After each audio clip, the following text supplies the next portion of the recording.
Hey students, what's up? Welcome back to another episode of your Merchant of Venice Act 3 Scene 2. Today it's time to take things further from line number 75, where Bassanio will be analyzing the caskets. We do need to sit down and analyze Bassanio's character as well as his speech while he makes his choice at the Lottery of Casket.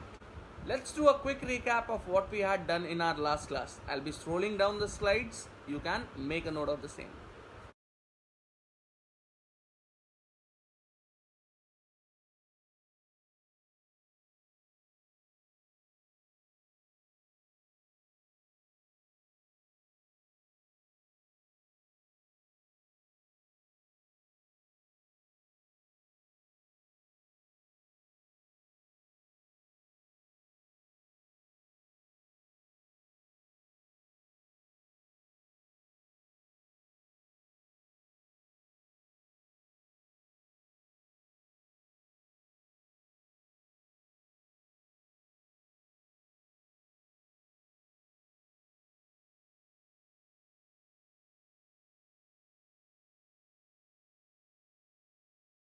Bassanio. So may the outward shows be least themselves. What Bassanio is telling here, so may the outward show. What is this outward show? It's appearances. You can underline outward show and write appearances. ANCES. Got it? Okay. So may the outward show be least themselves. Underline the word least themselves and you can write not exactly the same what they appear to be. You can write here not exactly the same what they appear to be. Correct? So what Bassanio is telling here, you should not judge anything just based on outward appearance. Correct? It's just like you can't always judge a book by its cover. The world is still deceived with ornament. What Bassanio is telling here, the world here refer to people. Correct? Still, it's always deceived is cheated. Ornament is outward appearance or outward show. What Bassanio is telling here, people are often tricked by false appearances. You can write here false appearances.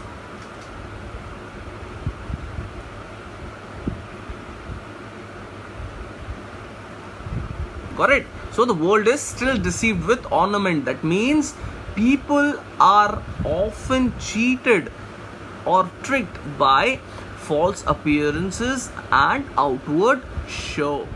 In law, what plea so tainted and corrupt, but being seasoned with a gracious voice? So what Bassanio is telling here, he gives an example of court. In law is here court. Correct? What happens in a court of law? Someone can deliver a false plea but hide its wickedness with a pretty voice. Understood? What Bassanio is telling here? Bassanio is telling here, in a court of law, a case, which is most dishonest, person believe that case to be most dishonest, can be pleaded and asked for mercy in a fine, eloquent voice just to conceal or hide the real face with a pretty voice. Got it? Underline tainted and corrupt. It's evil, bad, dishonest. Anything you can write. Evil, bad, dishonest. Being seasoned. Seasoned is to cover up.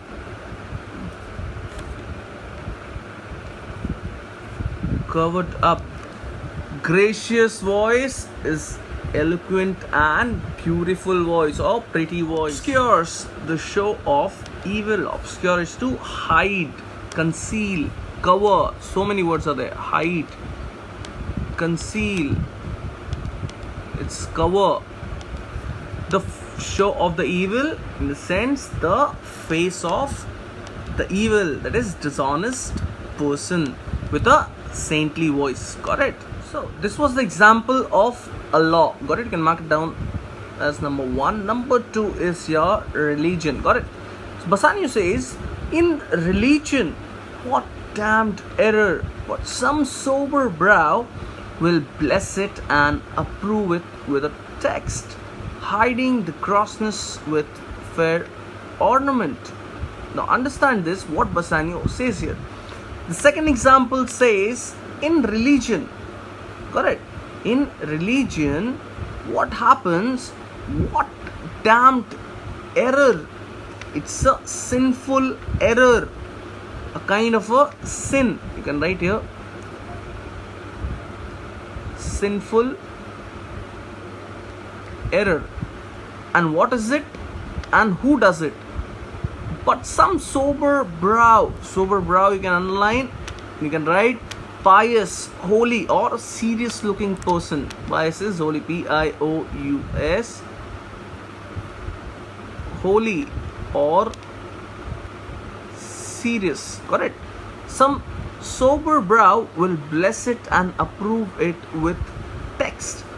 What Bassanio is telling here, a great sin can be committed by a person who has even holy or pious kind of appearances.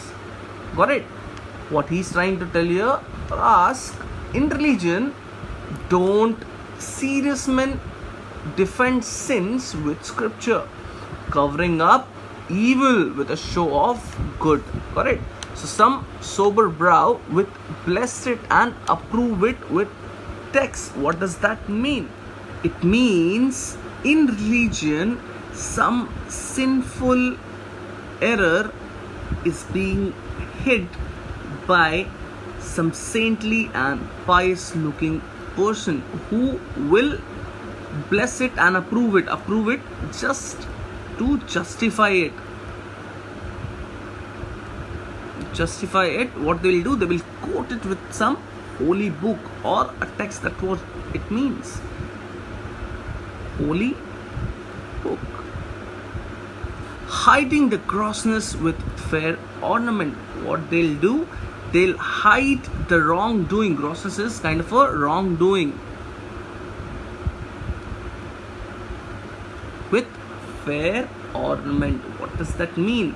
It means some serious looking men will defend their sins with scripture by covering up evil and with a show of good. Now understand here, these two lines you can write, every sin in the world, no, it will manage to make itself look good somehow. That's what you can write here. Every sin will manage to look good somehow. There is no vice so simple but assumes some mark of virtue on his outward parts. What Bassanio is telling here, there is no vice. Vice means wicked behavior.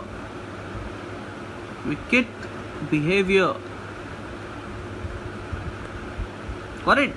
So simple, but assumes some mark of virtue on his outward parts. What Bassanio is telling here, there is no vice, no evil deed, no wickedness or no wicked behavior that, no matter how obvious, it will have some appearance of virtue. What does virtue means here? Virtue means behavior that shows high moral standard. Behavior that shows high moral standards. Correct? So what Bassanio is telling here, every wicked behavior is being covered up somehow, and it has some mark of behavior that shows a moral standard, means a kind of goodness. How many cowards whose hearts are all as false as stairs of sand. were yet upon their chins the beards of Hercules and frowning Mars. How many coward people who are false at their heart, who are excessively afraid of any kind of danger or pain. They are coward at heart, and they are as false as stairs of sand. Means their hearts are as false as stairs of sand. Why? Because stairs of sand can fall down easily. Got it? So what do these kind of people do? You'll find them wearing beards as manly as those of Hercules and warlike Mars. Got it? So what Bassanio is trying to tell here? Bassanio is trying to tell here, people who are coward at heart, false at heart, they are just like sands, stairs that are made of sands. It can fall down anytime. Second thing, what he's telling here, these kind of people wear beards like Hercules and Mars. You remember the reference of Hercules? That is signifying strength and power, whereas Mars, Roman god of war.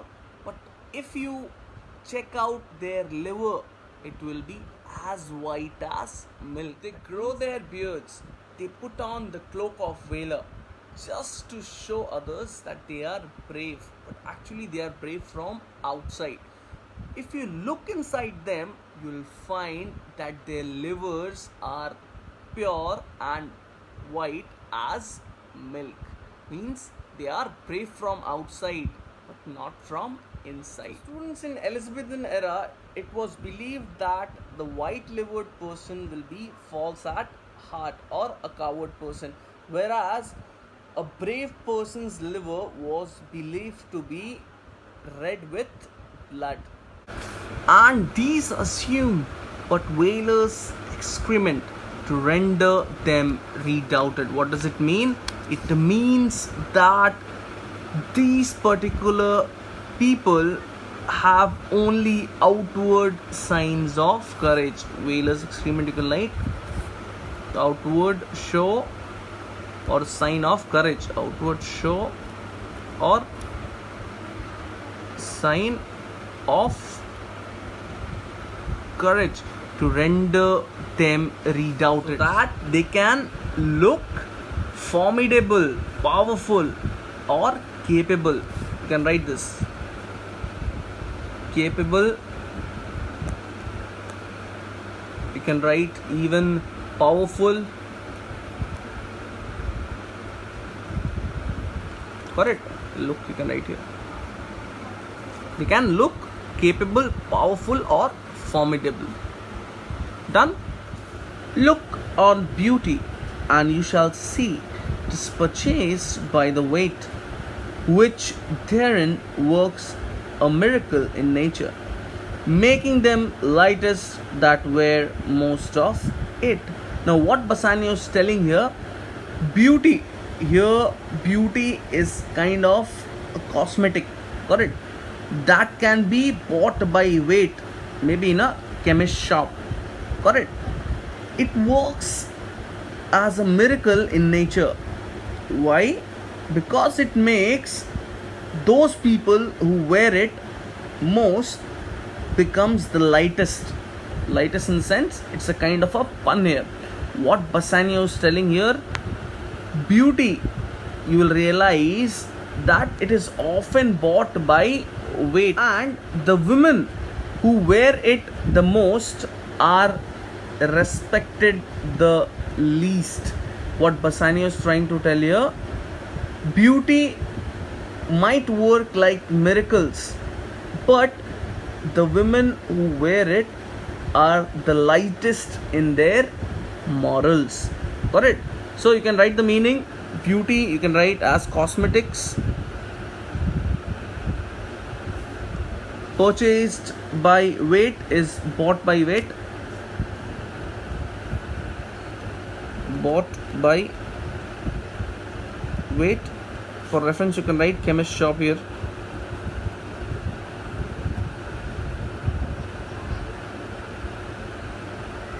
Correct? Next, which therein works a miracle in nature. It's a kind of miracle in nature. Correct? How? Here you can put a question mark. Correct?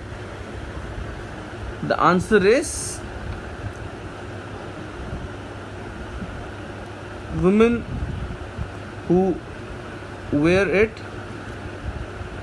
are the lightest in their morals, or even you can write are respected the least, are respected the least. Got it? It's a kind of a pun. Pun. So are those crisp snaky golden locks which make such wanton gambols with the wind. Now what Bassanio is telling here, this is the fifth example you can write here as number 5. Number 4 is your this beauty. Got it? Now about hairs. Those crisp, snaky, golden locks. What Bassanio is telling? Curly golden hair moves so nicely in the wind, and it makes a woman look very beautiful. But you can buy that kind of a hair as a wig too. Correct? And wigs are made from dead people's hair. What Bassanio wants to tell you, see, so are those crisp is curly,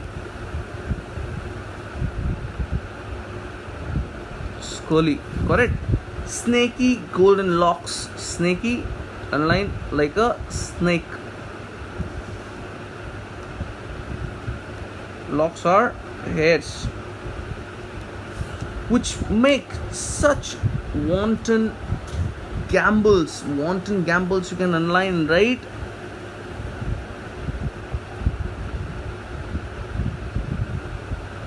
Lively movements. Correct? So it makes a woman look very lively. For reference, you can write here wig so that you can understand it in a better manner. Okay, upon supposed fairness, often known to be the dowry of a second head. What Bassanio is telling here, often it is known that these particular kind of things make a woman look beautiful. Correct? But it is often known to everyone that these hairs belong to another head, means person who are lying in their tomb. Got it? Now see, upon supposed fairness, you can underline here and write supposed to be beautiful, supposed to be beautiful. Got it? Often known to be the dowry of a second head, you can underline and write it's often known to be possession of another head. You can underline and write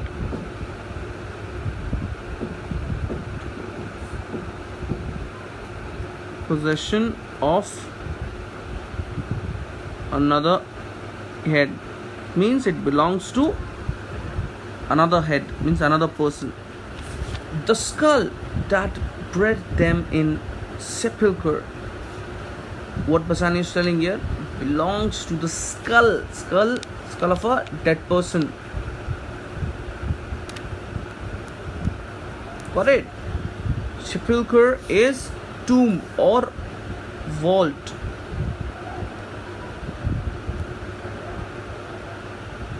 So what Bassanio is telling here?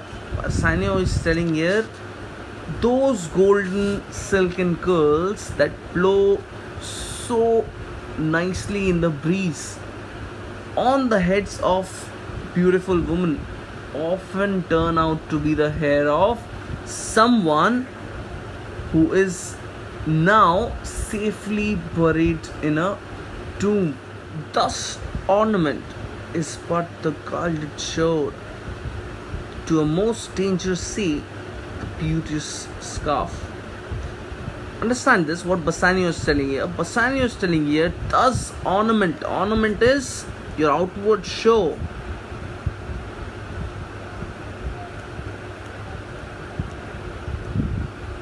Is what? Outward show is but the gilded shore. What is gilded shore? Underline and write. It is deceitful, treacherous, false or untrue. You can write false, untrue. Even you can write treacherous. Correct.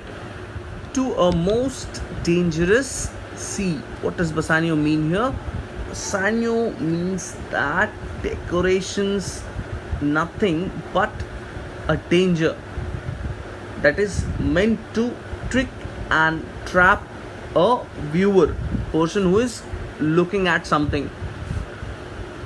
He also says that a lovely cunning shore can distract a man from the bliss of a stormy sea, just as a pretty scarf can hide a dangerous dark-skinned beauty. Correct? So, what he's telling here? He's telling here ornament is nothing but an invitation to danger. Correct? A person can easily be fooled or tricked by this outward show. Correct? And he gives an example of a lovely shore. Correct?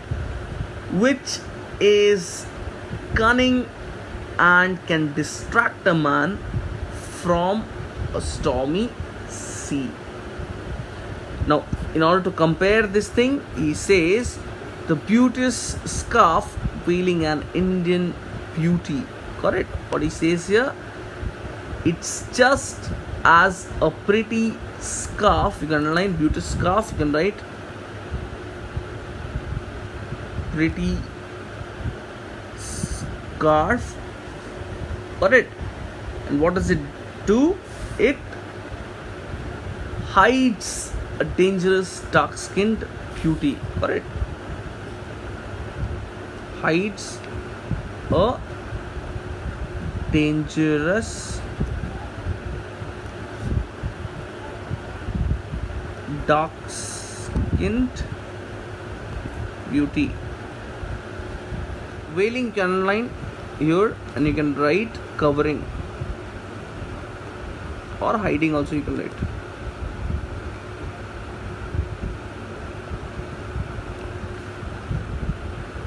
Got it? Okay. In a word means in short. The seeming truth which cunning times put on to entrap the wisest. What Bassanio is telling here? Bassanio is telling here, if I had to sum it up, what I would like to say, ornament is that apparent truth that can deceive the most wisest of the person. Correct? You can underline here and write seeming truth is your apparent truth.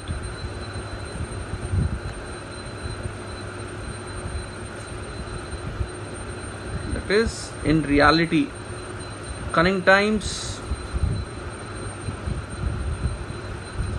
underline cunning times. It's a reference to crafty people.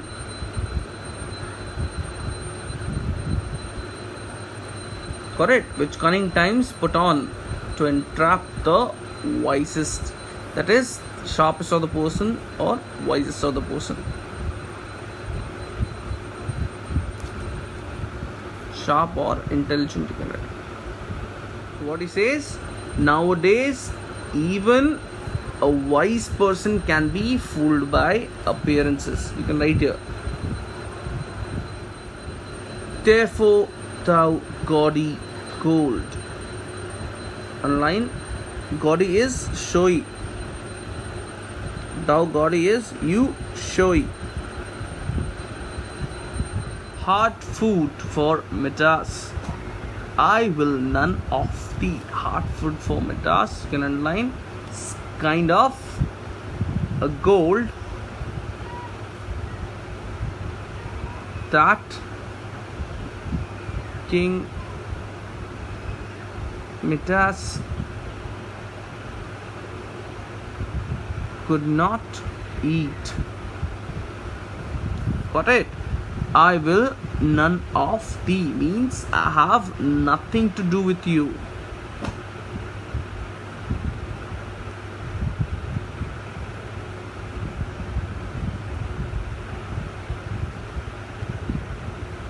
So in Greek mythology, King Midas was a wealthy king who wished that whatever he touched should turn into gold.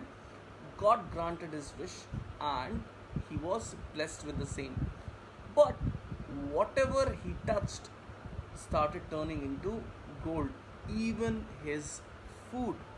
This is why Bassanio gives his reference and he rejects the golden casket. Talking about the silver casket, he says that it is a common metal that moves from one person to another in form of silver coins. Next is your lead casket, where he says that he is moved by its paleness. Correct? It threatens more rather than promise anything, but still he is moved by the paleness or the dullness, and he chose the lead casket. Nor none of thee, thou pale and common drudge. This is referred to the silver casket. You can write down here as silver casket. Correct. Not none of thee. I'm not going to choose even you, O silver casket. Thou pale and common drudge. You pale and common slave. Common drudge can line, right? Slave. Now how it is a slave? Now see, why does he say so? Between man and man. Correct. So what he says that I'm not going to choose you, silver casket, because you're kind of a common slave that passes from man to man, that is person to person. How? In the form of a coin or a silver coin. Correct? In the form of silver coins. Correct? So two things you need to note here, that is, first, it is a common slave. Second thing, it passes down from person to person in form of silver coins. This is why he rejects the silver casket. But thou mere lead, which rather threatenest than dost promise aught. Thy paleness moves me more than eloquence, and here choose I. Joy be the consequence. So what Bassanio is telling here, you insignificant lead, in nearest and line right, insignificant.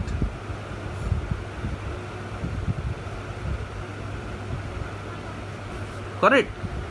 Which rather threatens that than dost promise aught. Means you seems to threaten rather than promise me anything. Seem to threaten rather than promise. Correct? Thy paleness moves me more than eloquence. What he's telling here?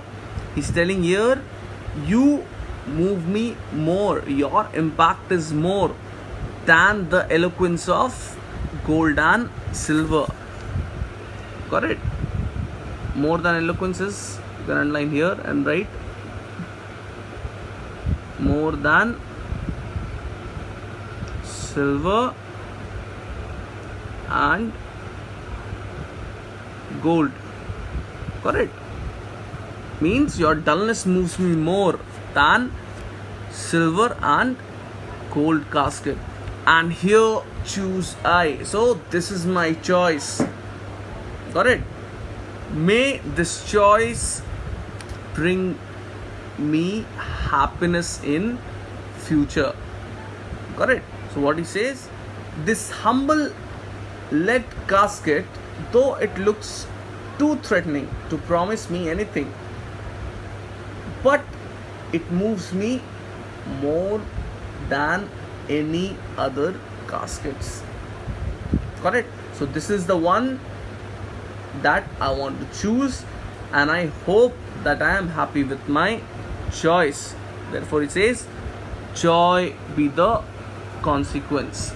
Means your dull and blunt message moves me more than any eloquent or praiseworthy words could do.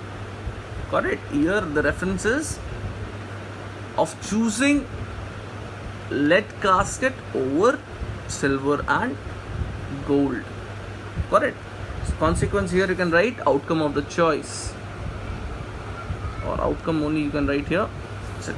Students, if we need to analyze Bassanio's character on basis of this particular speech, we can talk about his wit, we can talk about his intelligence, wisdom, the way he analyzes the casket.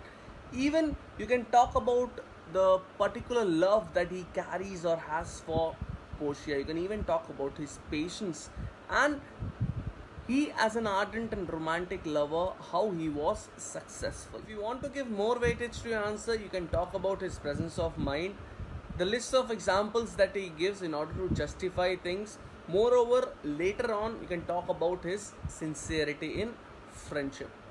So students, that's all for today. Next week, same day, same time. Till then, stay home, stay safe, and keep learning.